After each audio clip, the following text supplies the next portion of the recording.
Okey, Assalamualaikum dan salam sejahtera. Anda kembali bersama saya, Cikgu Farhan. Dan pada hari ini, kita akan belajar mata pelajaran pendidikan kesihatan khas untuk murid tahun 3. Dan kita masih lagi berada di unit 11 iaitu jaga diri sihat emosi. Tetapi fokus kita, tajuk kita hari ini adalah bertindak cepat. Bertindak cepat terhadap apa? Terhadap sentuhan tidak selamat.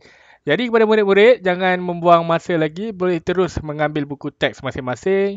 Buka buku teks Pendidikan Jasmani Pendidikan Kesihatan tahun 3 dan terus ke muka surat 68. Okey. Saya harap murid-murid telah pun bersedia dengan buku teks PJPK tahun 3 muka surat 68. Okey. Tajuk kita bertindak cepat. Okey, kalau kita lihat pada buku teks, ada petikan di bahagian atas itu. Okey, saya akan bacakan. Murid-murid bolehlah lihat pada buku teks dan semak bacaan. Ibu Justin selalu berpesan supaya tidak membiarkan orang lain menyentuh anggota seksualnya. Laporkan kepada orang yang dipercayai jika berlaku sentuhan tidak selamat. Okey, bercakap tentang sentuhan tidak selamat, murid-murid telah pun belajar mengenai sentuhan selamat dan sentuhan tidak selamat serta sentuhan tidak selesa pada kelas pendidikan kesihatan tahun 2. Okey, sebagai ulang kaji kepada murid, sekiranya murid sudah pun lupa dengan apa itu sentuhan tidak selamat, okey, kita lihat pada paparan skrin video yang ditayangkan ini. Sentuhan tidak selamat adalah sentuhan yang membuatkan kita berasa marah, sedih ataupun keliru. Okey, sentuhan tidak selamat dilakukan oleh orang yang tidak dikenali, yang berniat tidak baik serta berlainan jantina. Okey, sebagai contoh, sentuhan tu dia buat kamu rasa marah. Tiba-tiba orang tu dia pegang punggung kamu. Kamu rasa marah tak? Sebab apa? Sebab punggung kamu tu adalah anggota anggota seksual kamu. Okey. Begitu juga dengan bahagian payudara.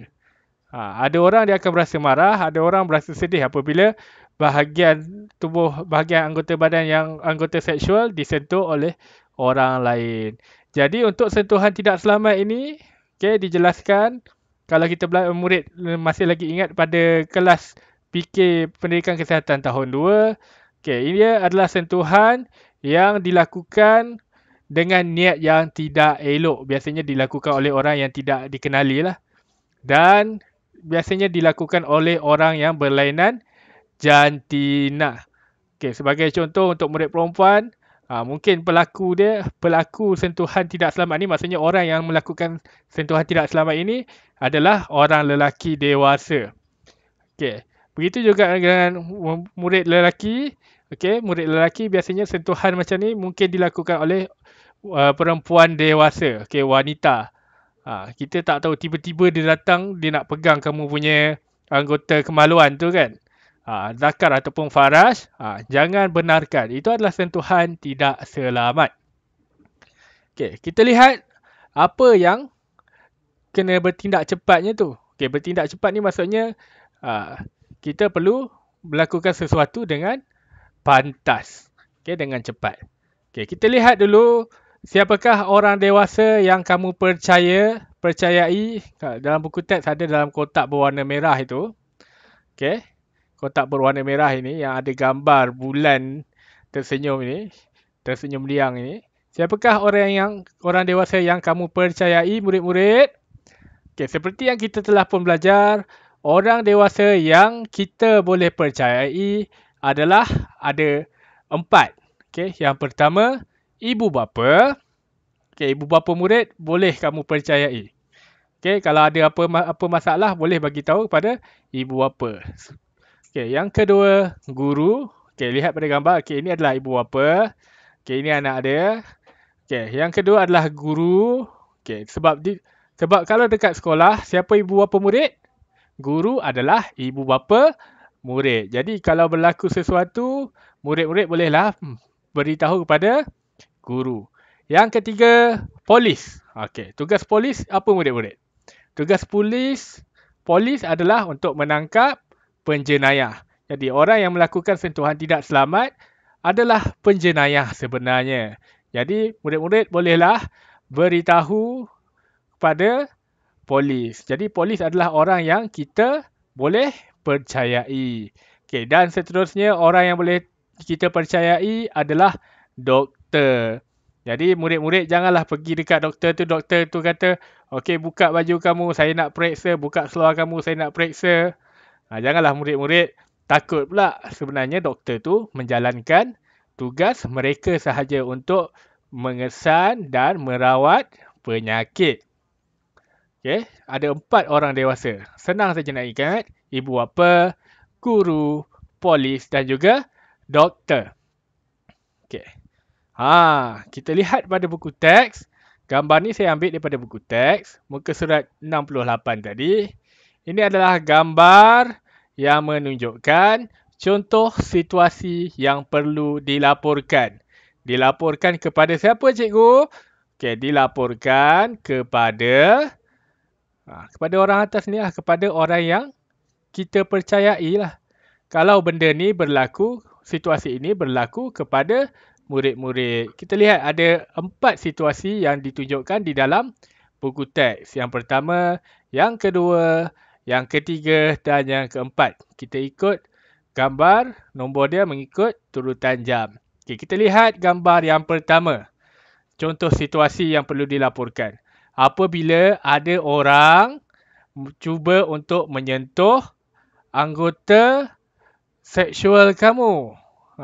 Ada orang tiba-tiba tangan dia tu kamu nampak macam nak pergi ke arah faraj kamu ataupun ke arah zakar kamu. Itu yang kamu perlu laporkan. Okay. Ada orang cuba menyentuh bahagian genital. Genital ni adalah anggota kemaluan. Yang lelaki dipanggil zakar, yang perempuan dipanggil faraj. Okay. Kalau ada orang nak buat macam ni, tak kira lah kawan kamu sekalipun, kalau dia nak buat perkara yang seperti ini, kamu perlulah laporkan.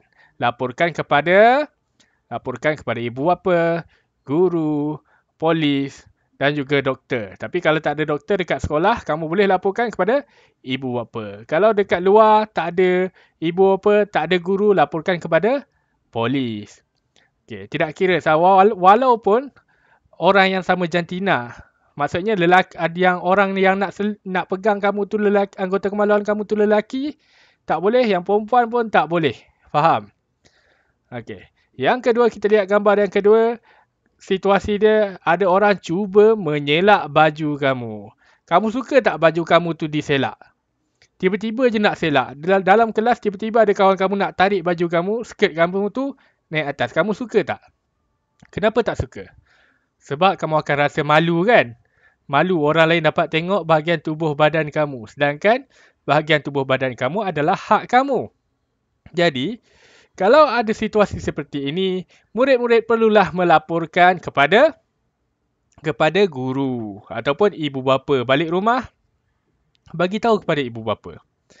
Okey. Ada kawan saya bagi tahu kepada ibu bapa. Sebagai contoh, ayah, dekat sekolah tadi ada kawan tu, kawan ni nama dia A ni cuba selak kain adik.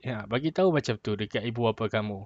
Nanti ibu bapa kamu tahulah apa tindakan yang perlu dilakukan. Faham? Seterusnya kita pergi ke situasi yang ketiga, iaitu ada orang tepuk punggung kamu. Dekat sekolah saya banyak tengok benda macam ni. Sebenarnya tepuk punggung orang lain adalah satu kesalahan. Kenapa? Itu adalah melanggar hak individu. Punggung kamu lah. Punggung saya. Punggung murid. Janganlah kamu nak pergi sentuh punggung orang lain. Kalau dia buat perbuatan macam ni, itu adalah sentuhan tidak selamat. Jadi murid-murid perlu lakukan apa? Sama juga seperti tadi. Laporkan kepada guru, ibu bapa ataupun polis. Dan yang terakhir, gambar keempat, kita lihat. Murid perempuan ini, Amoy ni, nampak macam Amoy sebab dia tak pakai tudung ni. Okey, murid perempuan ini dipeluk oleh seorang lelaki dewasa. Apa dia peluk tu bukan peluk saja-saja tu. Dia cuba letakkan tangan di bahagian dada ataupun payudara. Okey, dia cuba meraba. Meraba ni maksudnya dia letak tangan bergerak-gerak dekat bahagian yang disentuh itu. Okey, cuba meraba dada kamu. Kalau benda ini berlaku, sama juga tindakan dia. Murid-murid perlu lakukan apa? Laporkan kepada guru, ibu bapa atau polis. Faham? Okey, saya harap murid-murid faham dengan apakah tindakan yang perlu dilakukan sekiranya murid-murid berhadapan dengan situasi tersebut. Okey, jadi apakah yang mungkin berlaku jika kita tidak berkata tidak kepada sentuhan tidak selamat? Okey, contohnya situasi-situasi ini, keempat-empat situasi ini berlaku kepada murid. Tapi murid-murid tak laporkan kepada guru, ibu bapa ataupun polis, ataupun murid-murid tidak menjerit minta tolong ataupun larikan diri daripada situasi ini. Apa yang akan berlaku? Okey. Saya akan bagi tahu kepada murid apa yang akan berlaku. Kalau murid tidak mengelakkan diri murid daripada sentuhan tidak selamat, murid-murid akan menjadi mangsa. Okey, mangsa apa cikgu? Mangsa kepada gangguan seksual. Okey, mangsa gangguan seksual ni, gangguan seksual ni adalah satu kesalahan yang sangat besar. Kalau laporkan kepada polis, mungkin akan kena hukuman rotan ataupun penjara. Jadi ingat, murid-murid jangan buat perkara yang dikatakan sentuhan tidak selamat. Walaupun dengan kawan-kawan murid. Jelas? Okey.